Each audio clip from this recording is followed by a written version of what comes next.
Guys, in this video I will show you how to create unlimited mail accounts with PVA Creator.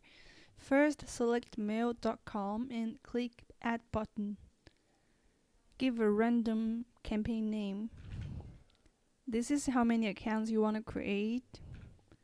Ignore the source.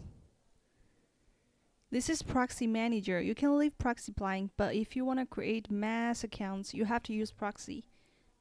If you want to import multiple proxies, click here and click Bind Data, Import from File.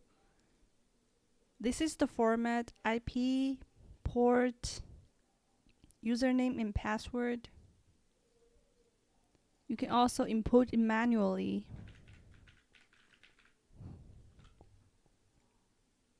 Click Next. This is a username and domain. Username is used to register account. You have to input username.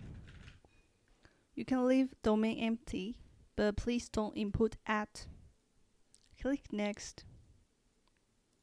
So all data can be empty except question and answer. So if you want to input question here, just input number 0 to 8. Give an answer. Click Next. This is to captcha API key. If you don't have one, visit this site to get one. And click Finish. This is your account information. Go to Data Manage. You can change or edit here. When you have finished everything, click Save and click Start. It will register automatically. Thanks for watching.